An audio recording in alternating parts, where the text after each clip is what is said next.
Hello there, and welcome to Better Than This. This is a show for ambitious humans who are tired of the status quo playbook and are looking for something better. My name is Meghan French Dunbar, and I've spent the last decade exploring what it would take to improve work for everyone, to discover whether or not it's possible to succeed in business without being forced to sacrifice ourselves, without the chronic stress, the burnout, guilt, overwhelm, the anxiety. Good news, it is. As an author, entrepreneur, journalist, and resident instigator, I've interviewed over 1,000 extraordinary business leaders who've achieved success by throwing the old playbook out the window and doing everything differently. What's even better is that this new playbook improves your performance, your workplace, and your life. If you're ready to admit that the way we're working isn't working and are looking for something better than this, you're in the right place. Let's get started.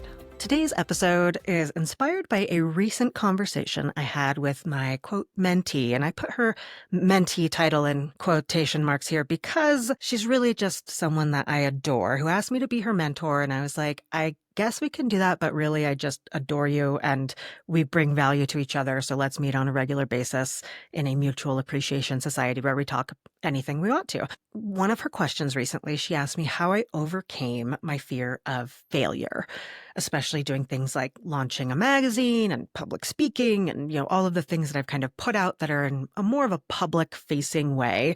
How did I overcome crippling perfectionism and the need to 100% guarantee success at everything that I did? And I was like, oh, Maddie, I wish that I could say that came easy. It did not. Do I have a story for you? So after she and I had this conversation, I was like, I think this is a great podcast topic because it's something that impacts so many people that I talk to. A perfectionist personality that leads to a crippling fear of failure, making it so many people don't pursue specific things that they want in their life. And when I talked to Maddie about my story here, we, of course, referenced some of the stuff that I talked about in the achievement episode. I think it was episode 3. I grew up as a high achiever. I mean, from when I was 8, I'm winning the awards and wanting to be the best of the class and captain of the soccer team and basketball team and blah, blah, blah, blah. And as I get older and graduate college, this high achievement, ambitious personality leads me to a place where I am pretty terrified of failure. I am a perfectionist. Everything that I do, I need to be the best at. I, of course, need to prove to everyone that everything that I do turns to gold and I'm just the best at the best at the best. And it made it so I was essentially terrified of taking risks my entire 20s. Never did anything new because I hated, of course, learning something for the first time and not being perfect at it immediately. And I all of a sudden started becoming very risk averse.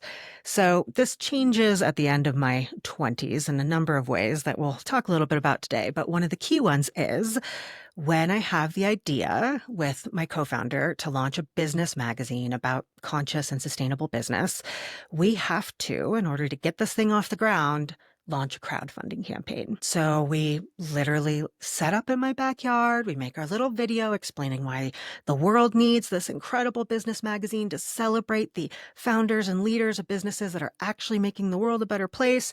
We put it up on Kickstarter. We want to raise $50,000. We have 30 days to do it. And with the way that Kickstarter worked at the time, if we didn't raise the full $50,000 in the 30-day time period, we would lose all of the money that we had raised. Talk about stress and pressure. And just to make it more painful, this was a very public thing, right? In order to make this successful, I have to make the video in the Kickstarter campaign and then send it out to every human being I've ever known in the history of my life to ask for money. I'm putting it on social media. We have to bring attention to the campaign in order to hopefully make it successful. I was pretty terrified. This is probably one of the bigger risks I had taken in my life. And it was just a reputational risk, right? It was just a social judgment risk that people would see me fail if we didn't accomplish this. So as the 30 days are progressing, 10,000, 30,000, we're seeing more and more and more come in, doing cute little things, doing random acts of kindness in the community to bring attention to the campaign. We have $42,000 on the last day. And I'm like, of course, it's There's going to be a Hollywood script here. Some random aunt that I've never even met is going to throw in the last $8,000 at the final minute, Hail Mary, and we're going to get it over the finish line and everything's going to be perfect. And as we're getting closer and closer to the deadline, we're getting a little bit more nervous. In the final, 5 minutes, there's no one else has thrown in the money. And in the last 2 minutes of the Kickstarter campaign, I'm sitting with my co-founder at her house. It starts counting down by the second, like a bomb is about to go off. And we get to the 5, 4, 3, 2, 1. And then the screen flash, it said, I don't even remember what it said, but it pretty much might have just said, "You failed! Like, you failed very publicly and you're a terrible human being as a result of failing at this thing." Oh my gosh. I was mortified. My family's calling me and checking in if I'm okay, and I'm sobbing. And so as my co-founder and I process the epic failure of this public crowdfunding campaign, after I do that, I go home and with my husband. My dad comes up, very cute. He brings me a box of little goodies to help me overcome my failure. And of course, I'm going to just move on and hopefully get a real job now, right? That is not what happened. I decided to dust myself off with my co-founder. A few weeks later, launched another crowdfunding campaign. We went to the same people who had brought to this Kickstarter campaign. We did it on Indiegogo, and we chose the option of, we're just going to raise the money. Whatever money we get, we'll take. And so I think we raised $20,000 or so, which is just enough to hire a designer, cover the print bill, and get all of the distribution for this magazine up and going. And on January 1st, 2015, because of that crowdfunding campaign, we got picked up by every Whole Foods in the world. And all of a sudden, this cute little crowdfunding project turned into a serious business. So I'm telling Maddie this around publicly failing. And one of the things that I brought up to her was, like my story shows, most of the things that we want to do in our life are going to require us to put ourselves out there and risk, quote, failing. It's not that I've just completely overcome my perfectionism. It's that I have a lot of practice with these things at this point, and I have some tools that have helped me along the way. And that is what we're going to talk about today, is the perfectionism trap. How do we overcome our fear of failure? And what are 3 concrete strategies and mindset shifts that have helped many of the people that I know who have pursued epic, extraordinary things and taken huge risks to overcome that fear of failure and that concern about being perfect at all times. Sound good? Cool. Let's do it. So, our first topic is digging in a little bit more into the context around perfectionism and fear of failure, especially with high-achieving women. So for me, and I think for many women, this is true. This is generalization, of course, not saying all women, but many women, again, growing up in societies where there's a patriarchal lens on the societies in which we're growing up in. Girls are socialized to seek perfection in all things, right? Unattainable physical perfection, social perfection, where we don't want to make mistakes. We don't want to churn the water. We need to make people around us comfortable. There's this socialized perfectionism in young girls as we come of age. And then high achieving, there's again, you don't want to fail at anything that you try. You want to prove that you're the best. This extrinsic motivation of rewards and grades and all the things that we're indoctrinated our whole lives, that we can't make any mistakes, right? And then for women specifically, when we get into the business world, we're held to higher standards. Our work is doubted, we're ignored, we're overlooked, we're judged more harshly, we're kind of proven incompetent until proven otherwise. And so we have to avoid mistakes at all costs. We have to overperform, go the extra mile, and we begin tying our worth to our performance and our ability to never make a mistake. Because oftentimes, as you're ascending the ladder, you're maybe one of the first women who's ever been in this role. So you almost feel this pressure that if you make a mistake, it reflects poorly on women everywhere. So Our fear of any misstep or any failure or anything less than perfect is the sense of self-protection or self-preservation. At some point, we can't accept anything less than perfect. There's one research study found that women have higher rates of perfectionism, while they also have lower rates of self-esteem and higher levels of stress about their performance. Surprising nobody. And this is why we hear many of the statistics that you probably already heard or experienced around women not applying for roles unless they feel they're 100% qualified, when men will easily apply for roles if they're 50% qualified. This also shows up as women holding back their voice or not answering questions or saying, I don't know if this makes sense, or I don't know if this is right, but, or I don't know if this is a stupid thing to add, but just these qualifiers that diminish our contributions because we're not 100% confident that they are perfect. Yeah, you've probably heard of this or experienced it, and there's layers and reasons why we feel this way. A lot of what I have learned or am cultivating currently as I get older and older is the ability to just have self-compassion. I see that fear and I understand why I'm feeling it because a lot of this has been conditioned in me. And what would it look like to step into that opportunity or say the thing without it being 100% quote perfect? It's a lot of what I've been experimenting with lately. Even on this podcast, not every single episode is going to be perfect, and that has to be okay. Beyond things like not applying for jobs or not speaking up in meetings, all of the things that I just detailed, having this persistent fear of failure and desire to be perfect at everything often holds us back from the things that we actually really want to do. It holds us back from taking risks that could be the difference between a mediocre existence and the existence that we want to have in this short time we have here on the planet. I have one of my friends.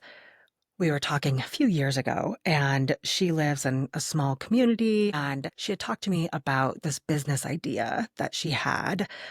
And she, and it wasn't even like I had a little business idea. She detailed key components of this. Like she'd been thinking about it for a while. The value proposition was there. The need from the community was there.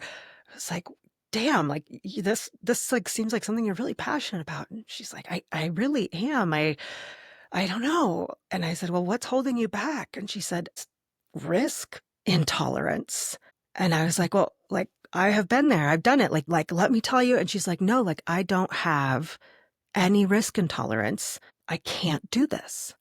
She had already talked herself out of pursuing the thing that she actually wants to do and is continuing to be at a job that she doesn't love as a result. And there's so many situations like this where in order to pursue the things that will actually make you happy or help you flourish in life, you have to make a change to your life, whether it's quitting a job or launching a business or starting a side gig or pursuing something that you're passionate about or going back to school or switching industries. We get this internal story at some point that we're like too old to put ourselves out there anymore. And the more and more we get comfortable with just staying in a comfort zone and never putting ourselves in a situation that might not work out the way that we want it to, because we have to control every single part of it in order for us little perfectionist brains to be at all comfortable. So we just relegate ourselves to staying in a mediocre job or something that we actively dislike that makes us miserable, because we convince ourselves that taking a risk isn't worth it. And yes, taking risk factors into account needs to be done. Considering something from all angles, it's a great idea, 100%. But being 100% risk intolerant isn't realistic. Being a perfectionist and having this incessant fear of failure often gives us the illusion of safety, but we're actually just playing small. Right? It doesn't protect us. It stunts us. It holds us back from building the life that we actually want. And I can't tell you how many people that I have talked to, Eileen Fisher, Jane Werwan, the co-founder of Dermalogica, every single one of these women who I know are thriving, running businesses that they love or have written the book that they want or out public speaking. They're just living the life that is absolutely setting their soul on fire.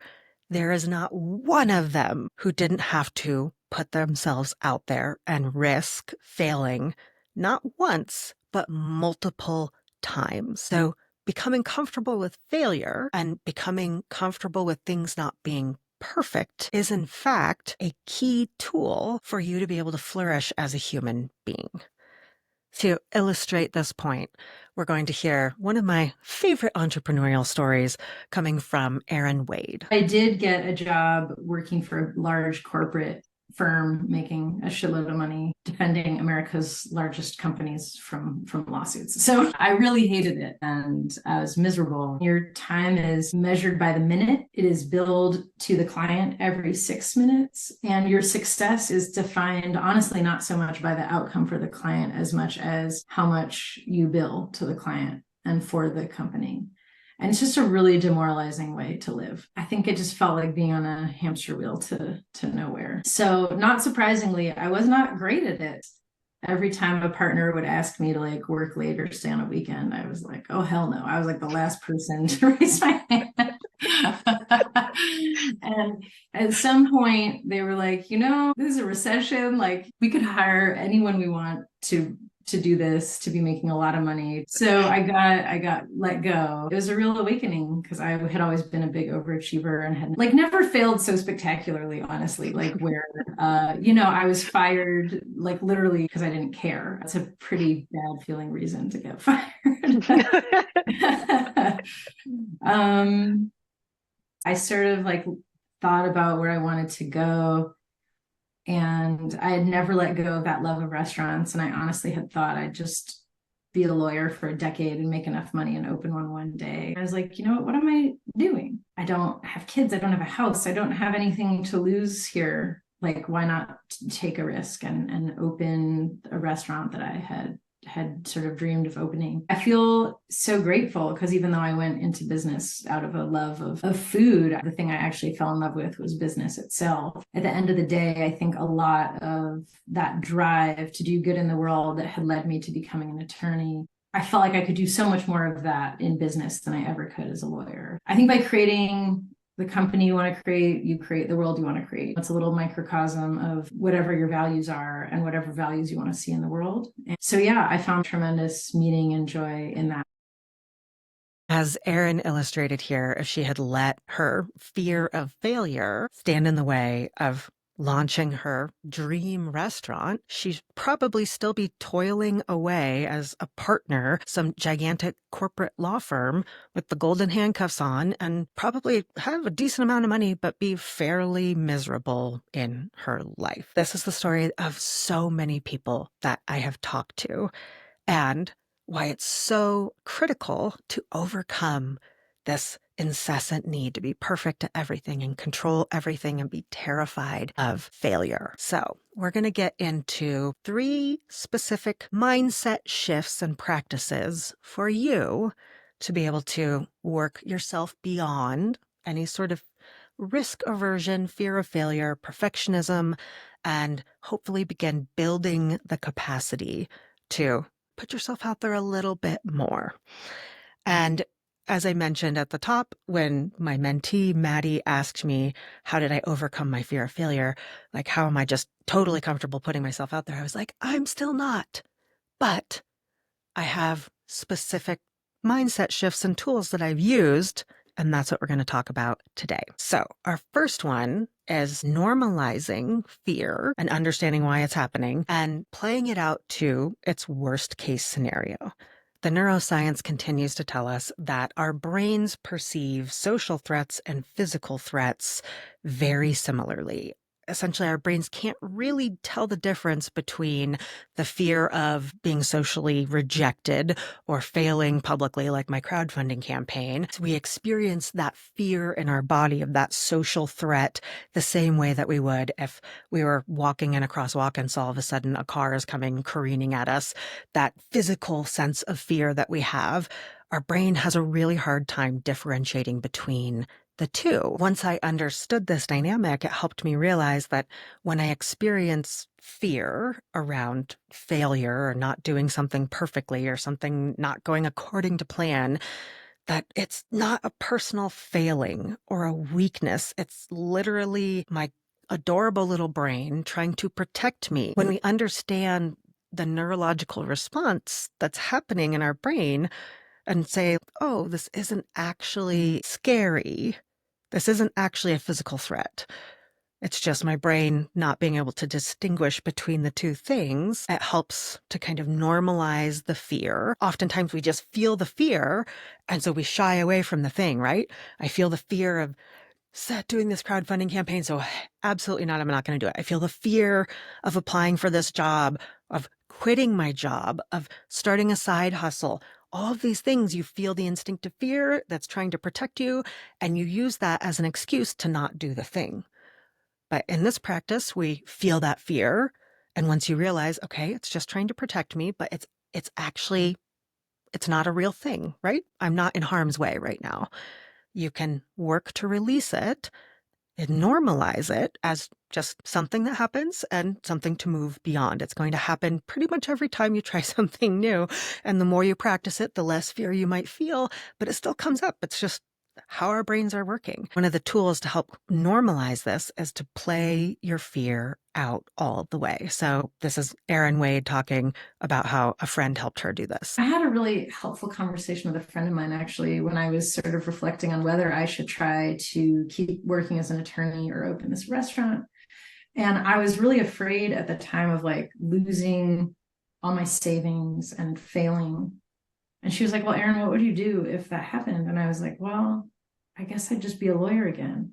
And she was like, so then why would you literally like settle for what is your worst case scenario if you failed as an entrepreneur? Like, why would you immediately go to the worst case scenario? And I was like, fuck, she's right. Like, I just was thinking that, like, what, it was like, I was really questioning whether I should do the worst case scenario. I think in large part because that feeling like I did have this sunk cost, it was going to be embarrassing. How was I going to explain this to people? I think at the end of the day, I mean, it's so cliche, but you do only live once. And I just kept thinking like, the day I die, if I looked back on this moment, I'd really regret just staying the course. This practice of extrapolating your fear and taking it out to its worst case scenario, it helps that fear lose its power when you ground it in something specific and keep playing it out. And then what would happen? And then what would happen? And then what would happen?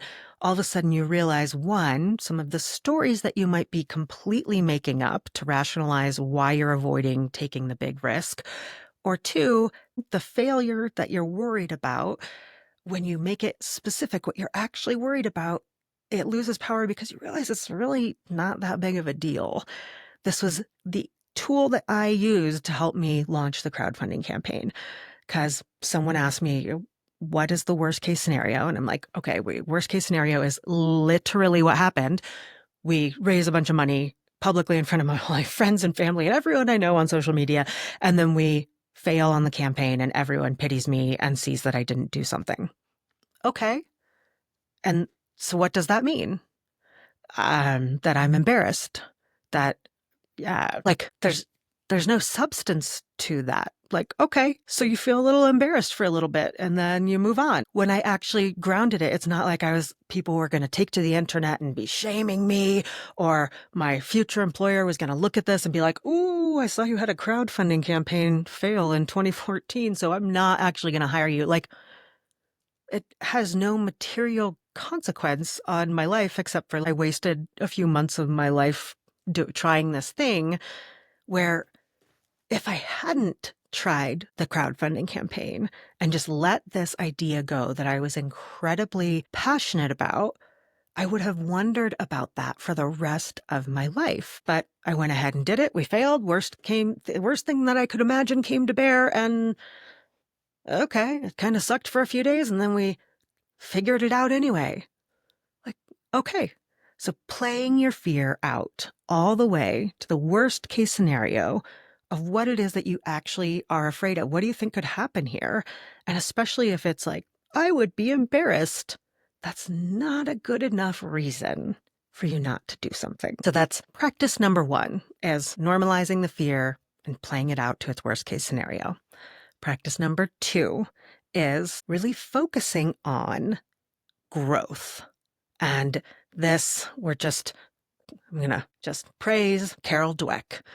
She's probably going to come up many, many, many times. Stanford psychologist. She's done a ton of the pioneering work on growth mindset. This research that she did specifically, one on growth mindset, but on what she calls mastery or learning goals versus performance goals, is something that has completely changed my life. So, performance-based goals are what so many of us are used to, and they're very closely tied to extrinsic motivation, which we talked a lot about in episode 3. Performance goals are things like getting the A in the class, getting an award, getting a promotion, getting a bonus, things where you're feeling like you're proving your competence to others or in relation to others, avoiding judgment and wanting some sort of external validation or extrinsic motivation. But like a lot of us are raised based on performance goals, right? You have to get the straight A's and be the best in the class, and all of the things are about performance goals. On the other hand, growth or mastery or learning goals are focused on doing something because it helps you increase a competence in some area, helps you learn, improve, and grow. It's more rooted in intrinsic motivation of doing something for the deep inherent satisfaction of actually becoming more competent at something or learning something new. And the famous example that Dweck always talks about is the difference between I want to get an A in French versus I want to learn French. The two of those things are very different. While I was writing this book and geeking out about performance goals versus mastery goals, my friend Katie calls me. She's in the middle of her MBA program and she's very stressed. She is working full time. She works in oncology. She's a nurse navigator. She helps people navigate the journey of being diagnosed with cancer. She's an extraordinary human being. She's doing her full-time MBA and she has 2 children under the age of 9. So she calls me, she's very stressed out, and I'm asking her what's giving her stress about her MBA program at this time. And she's talking to me about her accounting class. And she's like, I hate it so much. It's like, I can't, I've gotten such great grades in my entire MBA program, but this damn accounting class, I know that I'm not getting an A and I'm studying late into the night and then it's making it so I'm like not getting enough sleep. So when I go to my work, I'm really tired and da da da. And I'm like, Katie, like back up, slow down. Why do you need an A in accounting? Because she's a high achiever and performance-based goals have always been how she's, determined her self-worth. She's like, I've gotten straight A's this entire MBA program. I just need it. And I was like, let me tell you about performance goals versus mastery goals. What if we reframed this from I need an A in accounting to I just need to learn accounting. It doesn't matter what the grade is. I just need to be competent in accounting so that in the future, when I use this tool, because she wants to be moving up into kind of director of operations level role at these oncology centers, that you know the basics of accounting. Are you going to be an accountant? No, you have no desire to do that. You just need to learn and be competent in the thing. She said she literally put learning goal up behind her computer.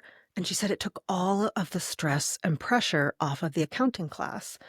And I was like, yeah. It's an incredible tool.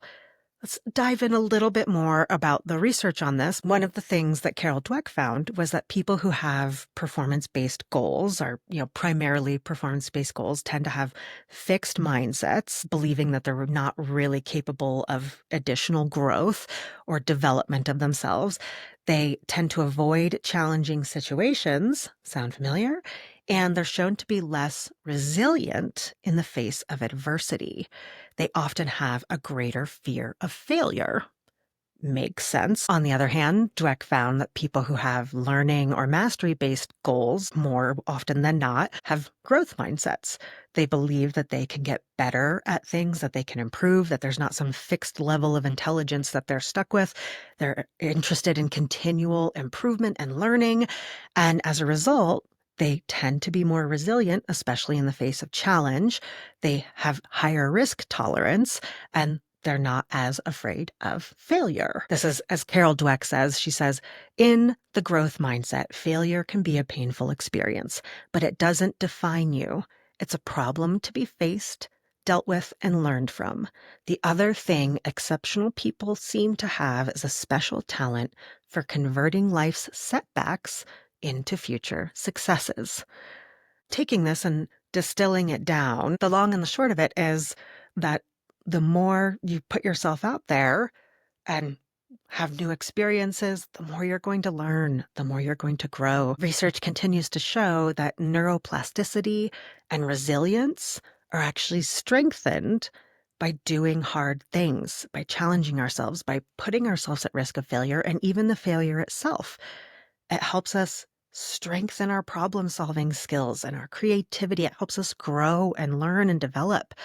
It's one of the better ways to kind of bring this deep, rich texture to your life of having new experiences and constantly developing and evolving into a different version of yourself. So just putting this into practice and seeing how it looks, an example that I have is writing the book that I just wrote. So the statistics on writing a book, when you really look into what it takes to get a publishing deal and an agent and the whole thing, I would say the odds are not in your favor. Just, it's really hard to get an agent right now. It's really hard to get a publishing deal, to be a New York Times bestseller. It takes tons of investment and external resources and all of the things. And when I first wrote my book proposal, I felt excited about, trying something new. I felt like I had all of this wisdom and knowledge that I really wanted to share, that I gleaned from all these incredible business leaders. And then I looked at the statistics, which are pretty much performance goals, right? Of what type of book deal I'm going to get, what type of advance, how high my advance is, if I have any shot of making any sort of bestseller list. When I started looking at those and thinking about how hard it would be to do those specific performance-based goals, I started convincing myself that I couldn't do this and that it wasn't worth it. And at the time, I had been writing this proposal. I had seen Dweck's research and was like, what if I change these into learning-based goals? What if I, instead of, I want to write a book, I get a publishing deal and become a bestseller? What if my goal is I want to have the experience of writing a book? I want to have the education that I get from learning, of interviewing the incredible people I would get to talk to as a result of writing a book, of the experience of writing a book. That's really cool. And I just want to learn. This all of a sudden becomes something to develop my own growth and development. And that's my goal. I maybe want to impact some people's lives, but I just want to see if I can do it. And that's how I set my growth-based goal on the book, which is what helped me get over all of the crippling statistics around how hard it would be to actually get a book published. I 100% probably would have given up if I hadn't set a learning-based goal around the book. That the entire reason that I was doing it was because I wanted to grow and develop and help other people learn as well. That's it. It takes the pressure off. And all of a sudden, failure doesn't become so scary, right? Distilling this all down, the practice itself is focusing on noticing when you're setting performance-based goals, seeing if you can reestablish them as learning, mastery, or growth-related goals, and looking at everything that you're doing, all of the failure, anything that doesn't work out according to plan, as something to help you grow, learn, and develop. Something that helps you build your resilience, strengthens your decision-making, helps your neuroplasticity, helps your problem-solving skills. It's just a tool. The more you do, the more things that you experience, the more you learn, grow, and develop. Period. Practice number 3, and this is my own little gem. And this was actually developed when I had my previous company, Conscious Company Media. It's a handy little acronym called FWO. I am about to use a cuss word, so apologies in advance, but FWO stands for everything fucking works out. And this was kind of a survival-based tool for a while, but it turned into something that was very helpful for everyone on our team and something that I use to this day. The foundation of FWO is really that everything is happening for you, not to you. And so many of the things that you perceive as, quote, failure, actually later on down the road, you look back and those are the stepping stones that you needed to get to something else. Jane Warwand, the co-founder of Dermalogica, had a different way of looking at it. This is how she talks about the FWO theory. I love this analogy of joining the dots up. You can't see what that dot-to-dot puzzle is until you start filling in the space between the dots. The dots were all there all the time, but you can't see what the hell it is until you start making the journey. If you could see it was a zebra, you wouldn't join up the dots. No point, because you can see what it is. It's that journey between the dots. So let's imagine our life is like a dot-to-dot puzzle. So it's all laid out. It's all right there. However, you'll never see it if you don't step, we join up, and you join them up in sequence. Like, you can't just suddenly scribble all over the bloody place. You're not going to know what you're doing. You have to join them up in the order that they're written. Otherwise, you don't see what it was meant to be. You might see something completely different. It's abstract, but it's not what it was actually put down for you. So that's how I think of my life.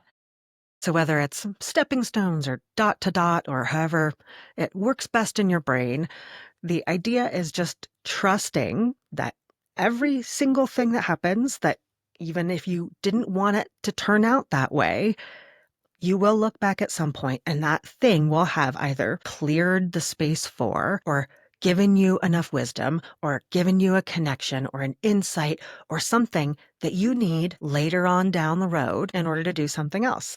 Specifically, I can put this into practice in so many elements of my life. The night I had the idea for launching a business magazine, I went home from that dinner and was fired from my job.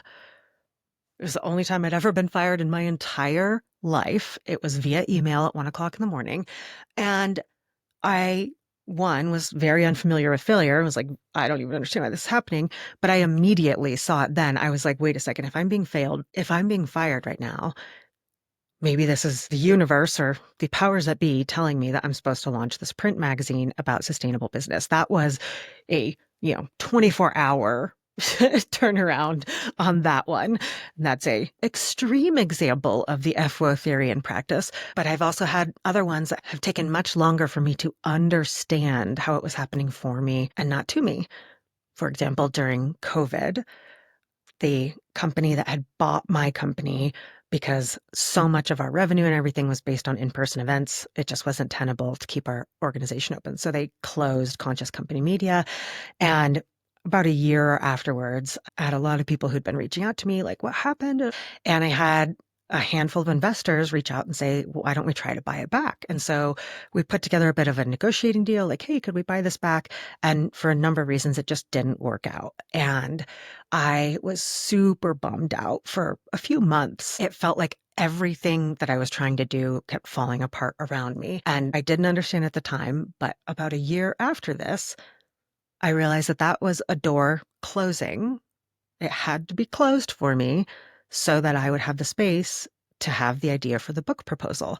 Had I bought my previous company back, who knows if it would have been successful, but I 100% would not have had the time, space, or energy to be able to think of the book proposal and get the book deal and write the dang book.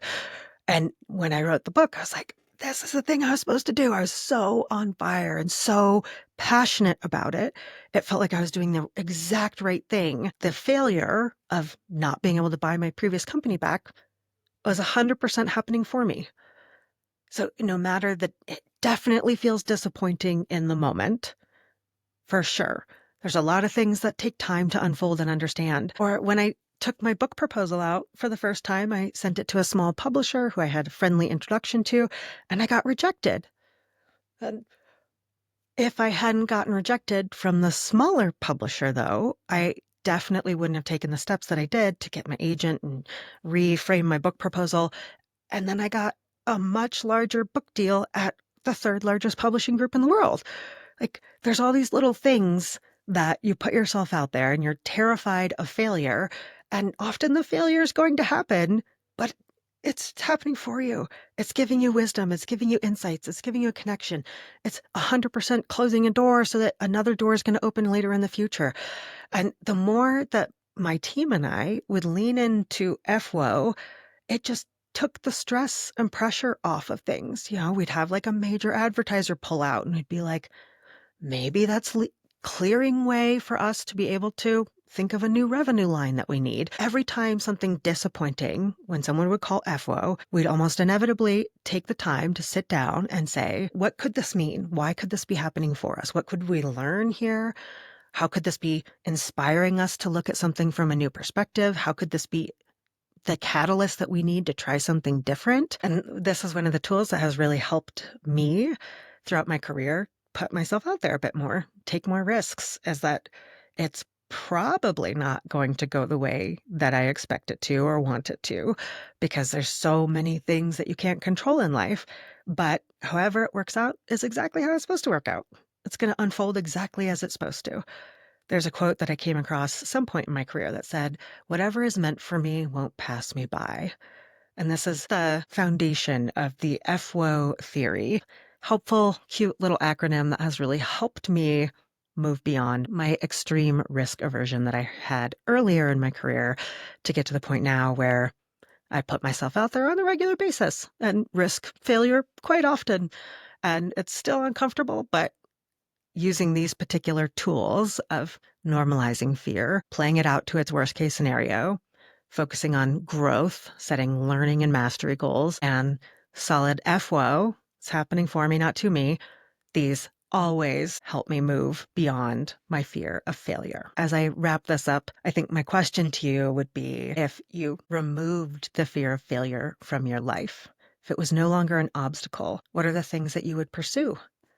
What would change? What would be different? How much richer or more textured would the quality of your life be if you could move beyond some of the fear of failure that you have?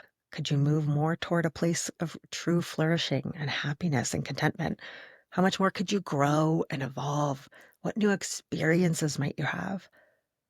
All of those things that could open up as a result, releasing your fear of failure. All right. With that, I'll talk to you next time. Thanks again for listening to Better Than This. As a reminder, you can always find show notes and any corresponding resources for the show on the show's website at meghanfrenchdunbar.com/better than this. And if today's episode resonated with you, I would be very grateful if you could leave a review or a rating on whichever podcast platform you're listening to the show on, or share the episode with a friend who you think would appreciate it. You can also subscribe to my Stack for weekly insights and tools to support your growth along the way.